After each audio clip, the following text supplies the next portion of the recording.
This channel does not promote or promotion any illegal activities. All content provided by this channel is meant only for educational purpose only.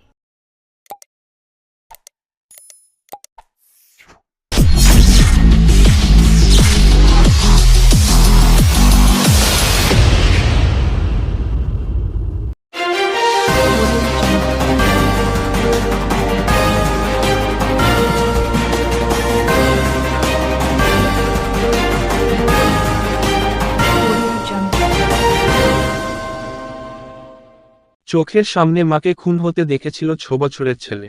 কিশোরের সাক্ষী চুঁচুড়ায় দোষী সাব্যস্ত বাবা।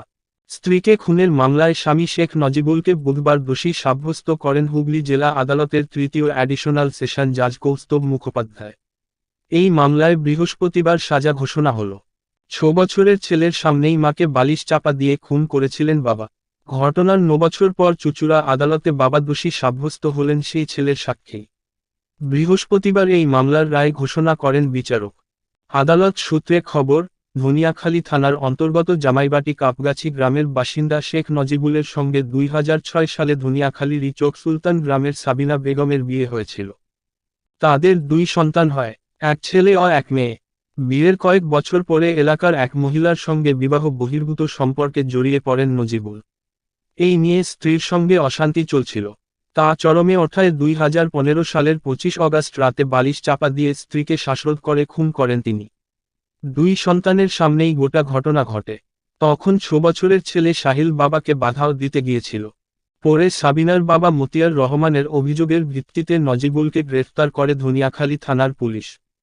ঘটনার তদন্ত শেষে 2015 সালের 23 ডিসেম্বর চার্জশিট পেশ করেন তদন্তকারী অফিসার।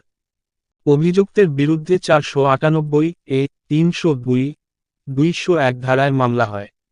12 এপ্রিল 2022 সালে বিচারকের কাছে বাবার বিরুদ্ধে গোপন জবানবন্দি দেয় ছেলে। মোট 12 জনের সাক্ষ্য গ্রহণ করা হয়। বুধবার হুগলি জেলা আদালতের তৃতীয় অ্যাডিশনাল সেশন জাজ কৌস্তব মুখোপাধ্যায় সেই মামলায় নজিবুলকে দোষী সাব্যস্ত করেন। আজ দোষীকে 398 এ ধারায় 3 বছর জেল ও 5,000 টাকা জরিমানা সহ 302 ধারায় 10,000 টাকা জরিমানা সহ সশ্রম যাবজ্জীবনের সাজা শোনান চুঁচুড়া আদালতের তৃতীয় অ্যাডিশনাল সেশন জাজ কৌস্তব মুখোপাধ্যায়। আমি একটু গোড়া থেকে বলে নিচ্ছি যে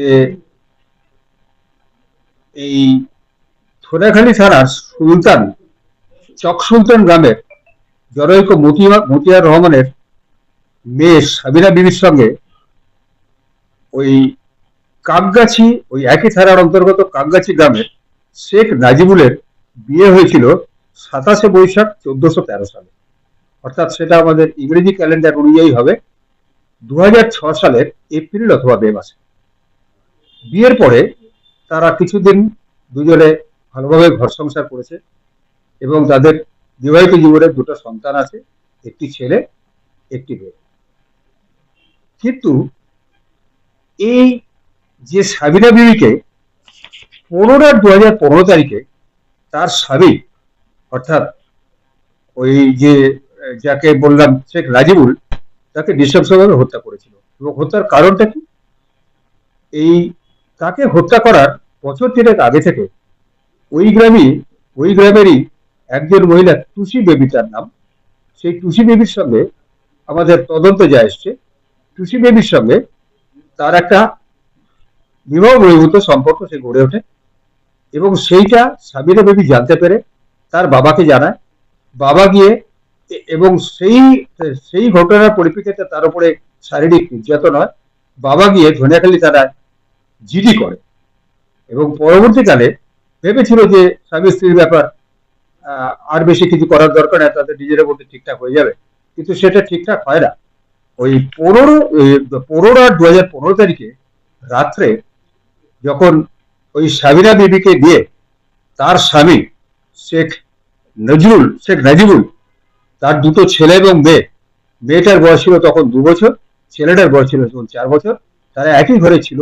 সেই রাত্রে ছেলে এবং মেয়ের সামনে শেখ নাজিবুল তার স্ত্রীকে বালিশ চাপা দিয়ে শ্বাসরোধ করে হত্যা করার প্রক্রিয়াটা শুরু করে। এবং মেয়েটা তখন খুবই ছোট, 2 বছরের, কিন্তু ছেলেটা 6 বছরের।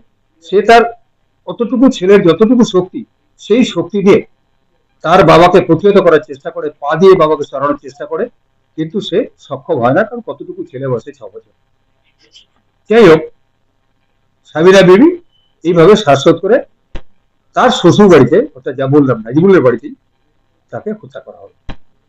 এবং এই ঘটনাটা সকালবেলায় ওই সাবিনার বাবা মা এরা জানতে পেরে, তাদের বাড়ি ওই সাবিনার শ্বশুর বাড়ি থেকে খুব দূরে না, তারা কেউ সাইকেলে কেউ মোটর বাইকে ছুটে এসে তারপরে গিয়ে পুলিশে অভিযোগ করে।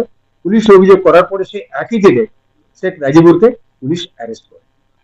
এবং সেদিনকে পুলিশের কাছে ওই ছেলেটা যার সামনে এই ঘটনাটা ঘটেছিল, সে পুঙ্খানুপুঙ্খভাবে সেই পুলিশ অফিসারকে সেই ঘটনার বৃত্তান্ত বলে।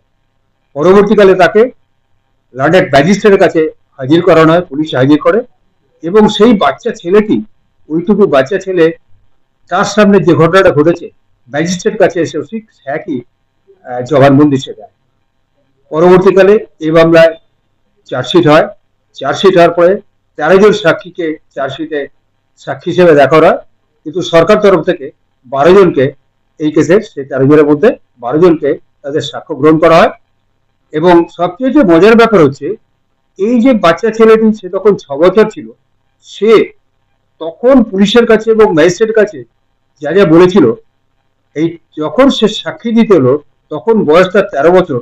সে পুঙ্খানুপুঙ্খভাবে তার সামনে যা যা ঘটেছে সে সব কিছু কোর্টের কাছে, আদালতের কাছে বলে।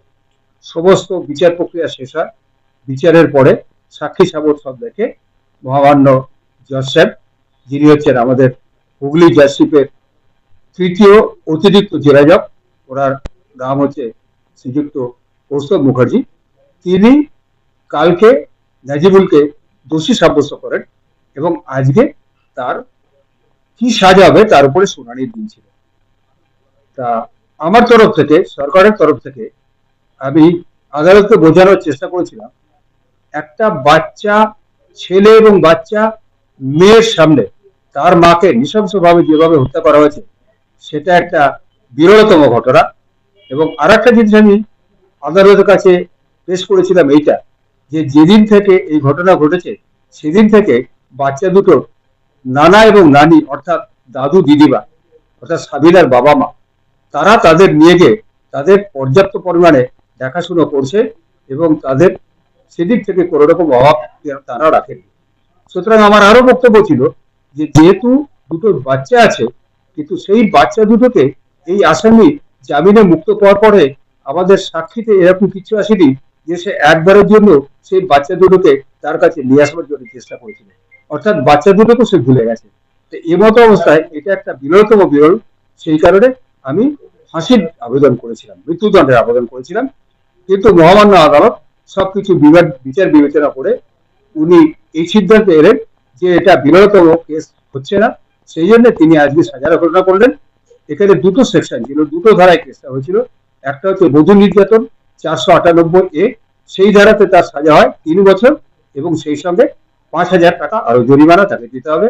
এবং 302 সাজা হয় যাবজ্জীবন সশ্রম কারাদণ্ড এবং সেই সঙ্গে তাকে আরো 10,000 টাকা ফাইন দেওয়ার জন্য আদেশ করা হয়। আজকের রায় এখানে